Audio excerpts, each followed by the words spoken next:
सख्या रे भाग 58। नमस्कार मित्रांनो, चॅनलवर नवीन असाल किंवा आतापर्यंत सबस्क्राइब केले नसेल तर प्लीज सबस्क्राइब करा ही विनंती। प्लेलिस्टमध्ये यापूर्वीचे सर्व एपिसोड सेव्ह आहेत, कृपया पहा। बेला झोपलेली असते। तिला खूप वेळानंतर आता जाग येते। समोर बाजीला पाहते ती। बाजी त्याचे काम सोडून बेलाच्या उठण्याची वाट पाहत बसलेला असतो। बेला उठल्यावर बाजीला, बाजी मला झोप लागली तर मला उठवायचं ना, बाजीला बोलते। खूप वेळ झाला का मला झोपून? बाजी बोलतो, नाही, खूप वेळ नाही झाला। जायचं का आता आपण?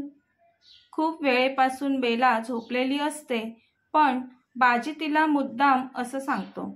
परत बेलाला असं वाटायला नको माझ्यामुळे बाजीला थांबावं लागलं म्हणून। जाण्याबद्दल बेला काहीच बोलत नसते, म्हणून बाजी पुन्हा बेलाला, बेला चल जाऊयात आपण। तशी बेला, बाजी तू जा, ऑफिसला जायचं असेल ना तुला? सॉरी, माझ्यामुळे तुझा एवढा वेळ फुकट गेला, खरंच सॉरी। तू खूप केलं माझ्यासाठी, त्यासाठी मनापासून थँक्स। आता मी इथेच राहील, जा तू बाजी।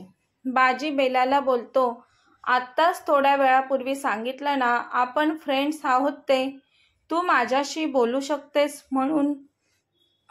काय प्रॉब्लेम असेल तर? तू एकटी कशी राहणार इथे? बेला पुन्हा रडू लागते। आई बाबांनी नाही माझा विचार केला, मी एकटी पडेल ते नसल्यावर त्याचा। आता इतरांनी विचार करून काय फायदा? मी जान्हवीकडे 2 दिवस राहील, भारी तर 4 दिवस राहील, नंतर मला इथेच यावं लागेल। जान्हवी बोलेल मला राहा म्हणून, पण मलाच बरं नाही वाटणार ते, त्यामुळे मी इथेच राहते। जा तू बाजी। बाजीलाही तिचं म्हणणं योग्य वाटतं। ती थोडे दिवस राहू शकते जान्हवीसोबत, नंतर तिला इथेच यावं लागेल। या दळदळीत बाजीच्या दृष्टीने विचार केला तर ती जागा एक प्रकारची दळदळ वाटत होती त्याला। तरीही तो बेलाला बोलतो, बेला आपण नंतरचं नंतर पाहू, पण आता तर चल ना बेला। बेला नसते ऐकत बाजीचं, आणि आता बेलाला एकटीला सोडून बाजीला जाऊ वाटेना। खूप वेळ झाला म्हणून ऑफिसमधूनही खूप कॉल येऊ लागलेले बाजीला। बाजीचं कॉलवर बोलून झाल्यावर बाजी बेलाला बोलतो, बेला प्लीज चल ना माझ्यासोबत, जान्हवी वहिनीही रागवतील मला। बेला काही न बोलता शांत असते। बेला काहीच बोलत नाही, ती आता किचनमध्ये जाऊन उभी असते, मुसमुसत रडत असते। बाजीला खूप वाईट वाटत असतं बेलाचं।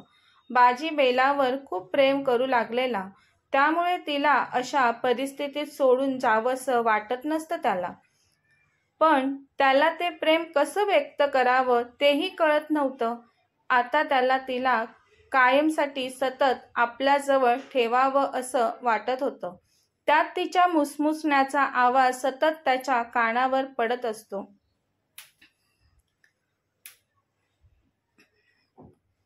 म्हणून तो मागचा पुढचा काही विचार न करता बेलाजवळ जाऊन तिला आवेगाने स्वतःच्या मिठीत घेतो आणि विचारतो, लग्न करशील माझ्यासोबत? बेला दचकून बाजीच्या मिठीतून बाजीकडे पाहते। काय बोलताय तुम्ही? बोलते बेला। तुम्ही कुठे, मी कुठे? ती त्याच्यापासून बाजूला होत बोलते, नाही मी तुमच्यासाठी योग्य नाही, मी खूप गरीब परिस्थितीत वाढले आहे। तुम्ही? बाजी बेलाच्या मागून जाऊन बेलाला पुन्हा मागून मिठी मारत बोलतो, मला कोणत्याच गोष्टीशी काहीच घेणं देणं नाही, मला फक्त तुझ्याशी मतलब आहे, करशील लग्न माझ्याशी? बाजी त्याचे हात तिच्या पोटाभोवती घट्ट करतो। त्याही स्थितीत बेला बाजीच्या स्पर्शाने शहारते। बेला बोलते, बाजी मला थोडा वेळ हवाय। तोच तर नाही देऊ शकत मी बेला तुला, मी तुझ्या प्रेमात पडलोय कधी अन कसं मलाच नाही माहिती। माझं खूप प्रेम तुझ्यावर जडलंय आणि तुला वेळ द्यायचा म्हणजे तू इथे राहणार, मी नाही तुला इथे राहू देणार। तेही असं एकटीला. आय लव्ह यू बेला, बाजी बेलाला बोलतो. तशी बेला बाजीकडे फिरून बाजीला पाहतच बसते ती. बाजी, तुझ्या घरचे मला ॲक्सेप्ट नाही करणार. प्लीज तू माझ्या प्रेमात पडू नको. थांबव हे सगळं. तुला आता माझी परिस्थिती पाहून माझ्याबद्दल सहानुभूती वाटत असेल आणि त्यालाच बाजी तू प्रेम समजला असशील.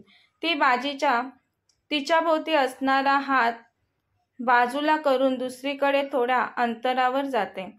बाजी बेलाचा हात पकडून स्वतःजवळ ओढतो. ती त्याच्या छातीजवळ येऊन आदळते. बाजी बोलतो, असं अजिबात काहीच नाही. मला तुझी सहानुभूती वाटते त्याला मी प्रेम समजतो असं खरंच नाही.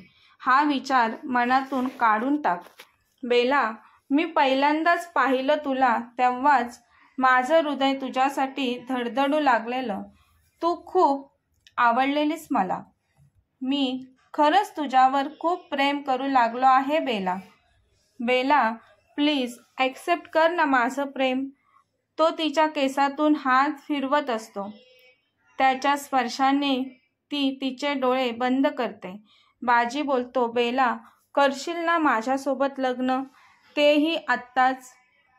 आत्ताच आपण लग्न करतोय. कोर्टात जाऊन. म्हणजे तू इथे न राहता माझ्यासोबत राहशील. बेला, नाही, नको. लगेच बोलते. मला भीती वाटते. लगेच लग्न? कसली भीती वाटते बेला तुला? बाजी तिला विचारतो. बेला बोलते, आपण लग्न केलं आणि तुमच्या घरच्यांनी मला घरात नाही घेतलं तर? खरंच बाजी, मला खूप भीती वाटते.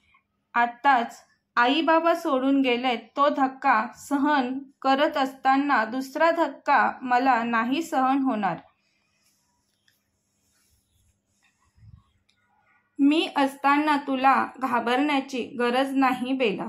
माझ्यावर विश्वास ठेव. बाजी बेलाला समजावत बोलतो. बेला पुन्हा बाजीचा हात झटकून त्याच्यापासून दूर जाते. काहीही झालं तरी बाजी बेलाला एकटं सोडणार नव्हता. तसंही बाजीच्या मनात बेला खूप भरली होती. त्याने तिच्यासारखी मोकळ्या मनाची मुलगी आतापर्यंत पाहिली नव्हती. म्हणून बाजी बेलाला हातचे असं जाऊ देणार नव्हता. बेला बोलत तो पुन्हा बेलाजवळ जातो. बेलाचे खांदे पकडून स्वतःकडे फिरवतो.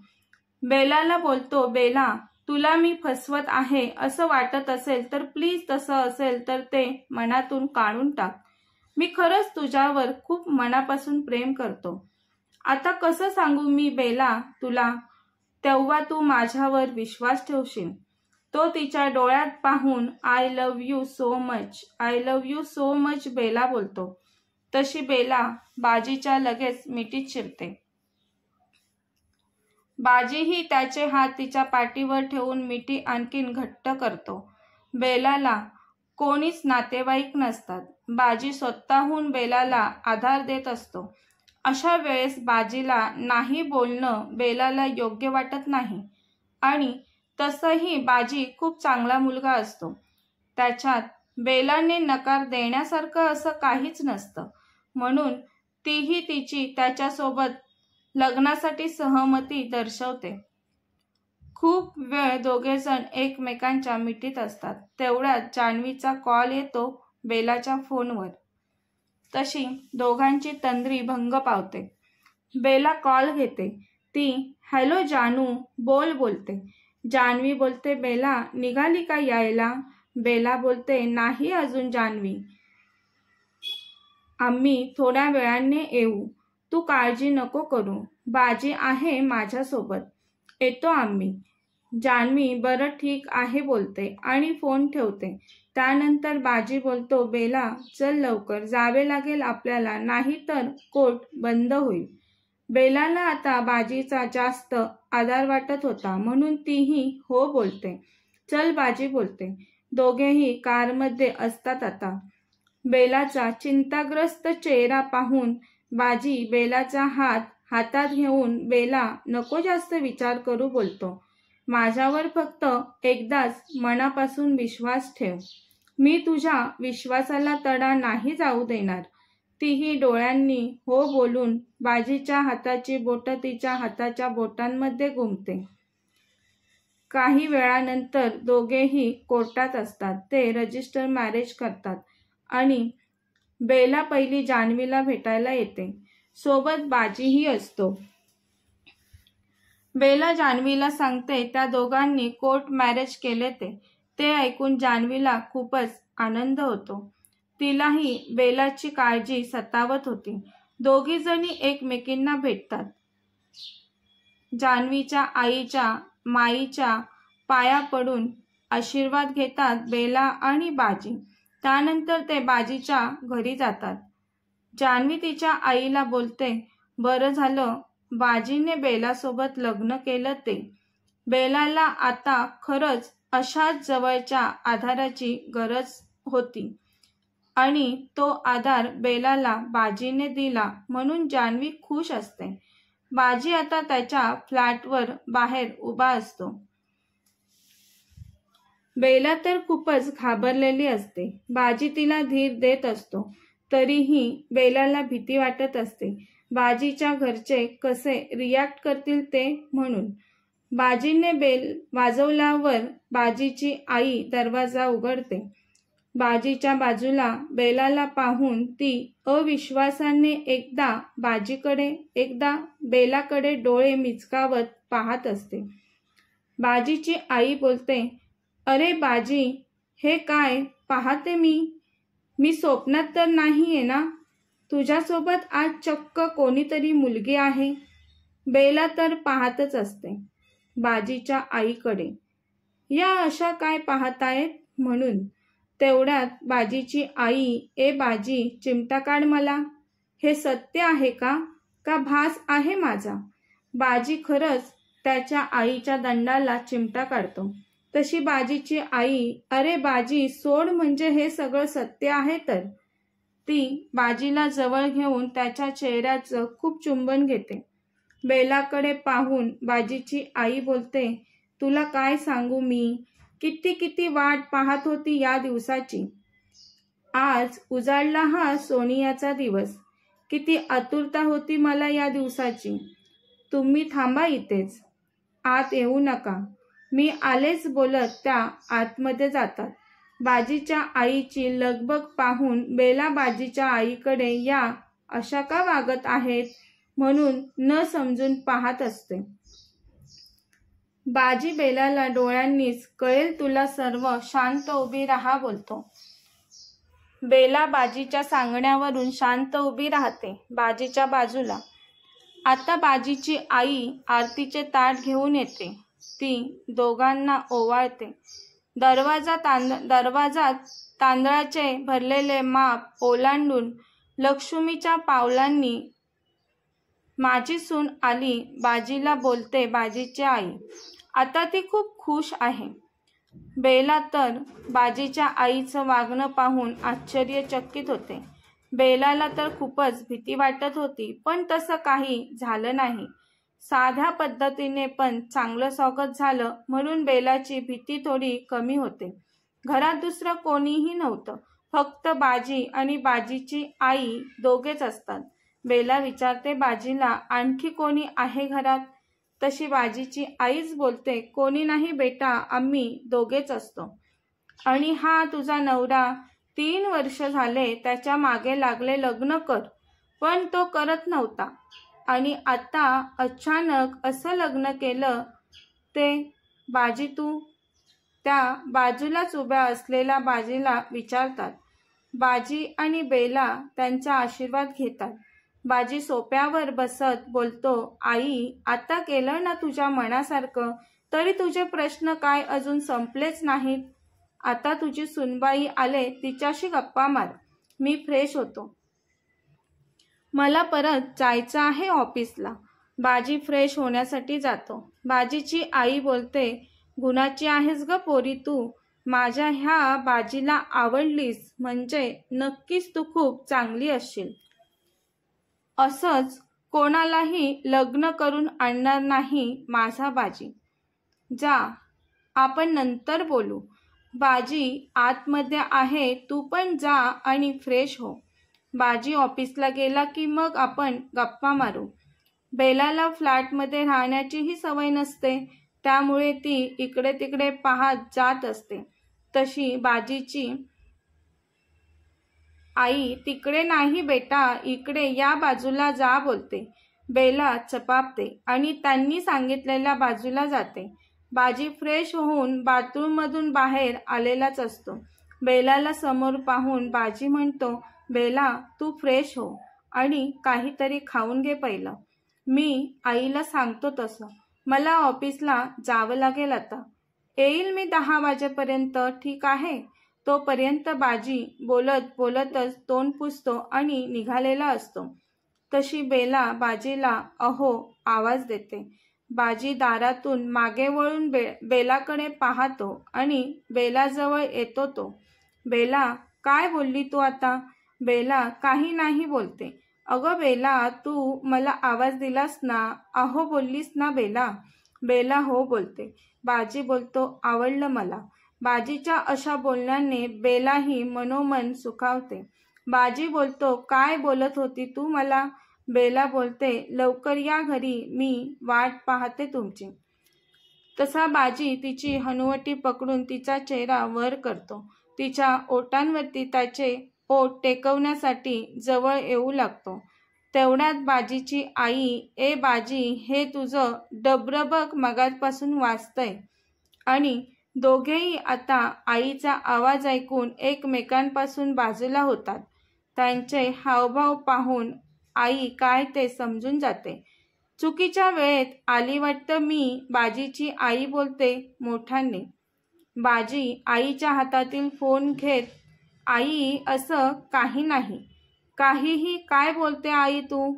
बाजी आईला बोलतो. बाजी जाता जाता सुनबाईला नाश्ता वगैरे दे बोलतो बाजी त्याच्या आईला. तेवढ्यात बेला बाथरूममध्ये जाते फ्रेश होण्यासाठी. बाजीची आई सुनबाईसाठी खाण्यासाठी प्लेटमध्ये काहीतरी आणते आणि बेलाला सुनबाई बाहेर ये म्हणून आवाज देते. बेला बाहेर आल्यावर, ए बेटा बस इथे, खाऊन घे हे. माझ्या लेकाने जाता जाता सांगितले आहे मला तुला काहीतरी खायला द्यायला. नाव काय तुझं? आई विचारते तिला. बेला बोलते, बेला नाव आहे माझं. बेला तुला काय आवडतं सांग मला. काय बनवू तुला रात्रीच्या जेवणात? बेला बोलते, तुम्हाला जे आवडतं ते बनवा, मी आवडीने खाईन. मीही मदत करते तुम्हाला आई. आपण दोघी मिळून बनवूया. तुम्हाला काही प्रॉब्लेम असेल तर मी नाही येत. मला काहीच प्रॉब्लेम नाही, ठीक आहे? बाजीची आई बोलते. आपण दोघी बनवू. रात्री बाजी उशिरा 10:30 पर्यंत येतो घरी. बेला बाजीची वाट पाहत बसलेली असते. बाजी आल्यावर बेलाला जागं राहिलेलं पाहून बोलतो, बेला तू कशाला जागे आहेस अजून? मी घरी आल्यावर माझं मी वाढून घेऊन जेवतो. तू जेवून झोपत जा बेला. बेला, अहो मी वाढू तुम्हाला जेवण? बाजी बेलाच्या चेहऱ्याकडे पाहतो. त्याला बेलाचे मन दुखवायचे नसतं. तो वाढ बोलतो. पण थांब थोडा वेळ, मी फ्रेश झाल्यानंतर वाढ. ती बेडवर बसते. बाजी फ्रेश होऊन येतो. चल बेला, तू जेवली का? तो बेलाला विचारतो. बेला नाही मध्ये मान हलवते. तो तिच्याकडे पाहून, तू जेवून घ्यायचं ना बेला, माझा येण्याचा टायमिंग नसतो, तोपर्यंत तू माझी वाट पाहत बसत जाऊ नकोस. ती हो मध्ये मान हलवते. आई झोपली का? तो विचारतो. ती झोपला बोलते. दोघेही आता जेवण करण्यासाठी बेडरूममधून बाहेर येतात. बेला बाजीला जेवण वाढू लागते. तीही तिच्या प्लेटमध्ये वाढून घेते, पण तिची इच्छा नसते खाण्याची. बाजी जेवायला सुरुवात करतो तरी ती शांत असते. बाजी बेलाकडे पाहत होता ती काहीच खात नसते. बाजी बेलाला, बेला काय झालं? जेव बेला बोलतो. बेला हा जेवते बोलते आणि जेवतच नाही. बाजी त्याच्या ताटातील एक घास बेलाच्या समोर तिला भरवण्यासाठी पकडतो. बेला पाणावलेल्या डोळ्यांनी बाजीकडे पाहून नको मला म्हणून उठून जाऊ लागते. बाजी बेलाचा हात पकडून तिला थांबवतो, खुर्चीत बसवतो तिला. बेला, झालं ते खरंच खूप वाईट झालं. बाजी बेलाला बोलतो, असं कोणाच्या बाबतीत घडू नये. पण बेला, सावरायला हवं तुला, स्वतःसाठी आणि माझ्यासाठी. तुझी पूर्ण जिंदगी तू अशी रडत रडत स्वतःला त्रास करत जगणार आहेस का? आणि बेला, तू तसं केलंस तर ते मला नाही आवडणार. मीही नाही जेवत मग. तू नाही जेवत तर मी कशाला जेवू? त्याचं ताट बाजूला सरकवत असतो तर बेला, नाही जेवा तुम्ही बोलते. मी जेवते बोलते आता. बाजी बेलाला एक घास भरवतो. दोघेही जेवण उरकल्यानंतर बेडरूममध्ये जातात. बाजी बेडरूमचा डोर लॉक करून बेलाजवळ येतो. बेलाचा हात हातात पकडून तिला बेडवर बसवतो. तेवढ्यात बाजीला एक कॉल येतो. बाजी कॉलवर बोलू लागतो. थोड्या वेळानंतर बेलाकडे पाहतो तर बेला झोपलेली असते. बाजी बेलाच्या कपाळावर हळूवार त्याचे ओठ टेकवतो आणि तिच्या बाजूला तिच्या पोटावर हात ठेवून झोपतो. सकाळी जाग आल्यावर बेला पाहते तर ती बाजीच्या मिठीत असते. बाजीच्या मिठीतून हळूवार निघून जात असते बेला. पण बाजी मिठी घट्ट करतो. झोप ना, आणखीन थोडा वेळ. कुठे चालले एवढ्या लवकर उठून? बाजी बेलाला बोलतो. बेला बोलते, अहो आई उठल्या असतील. तो, आई नसेल उठली. आई खूप उशिरा उठते. एवढ्या लवकर नाही उठत आई. झोप तू, नको जाऊ. शांत झोप, चुळबुळ नको करू. मग बेला पुन्हा शांत झोपते. अहो, ती बाजीला आवाज देते. तो काय बोलतो. बेला, मी कसं बोलू तुमच्याशी? मला काहीच कळत नाही बोलते. तुम्ही अगोदरच खूप केलं माझ्यासाठी आणि आणखी काही तुम्हाला सांगायला मला खरंच खूप ऑकवर्ड वाटतंय. तसा बाजी मटकन डोळे उघडतो आणि बेलाकडे पाहतो.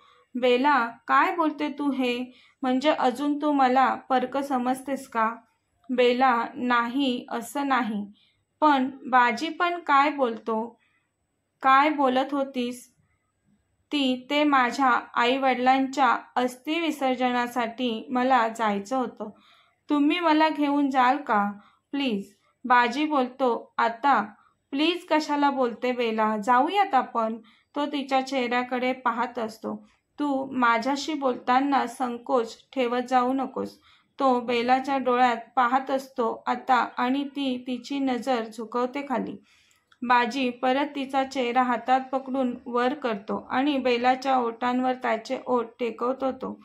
ती तिचे डोळे गच्च मिटून घेते. बाजी तिला हळूवार किस करू लागतो. दोघे एकमेकांना किस करत एकमेकांमध्ये हरवून जातात. काही वेळाने बाजी बेलाला मिठीत घेऊन पुन्हा झोपतो. बाजी आणि बेलाच्या पुढील सुखी जीवनासाठी आणि त्यांच्या सुखी संसारासाठी सर्वांनी भरभरून आशीर्वाद द्या कमेंटमध्ये. त्यांचा संसार बहरू द्या, फुलू द्या असा. उद्यापासून सागर नावाची एंट्री येईल. कथेचा पुढील भाग पाहण्यासाठी चॅनलला सबस्क्राईब करा. कथा आवडल्यास लाईक, शेअर आणि कमेंट करायला विसरू नका. धन्यवाद.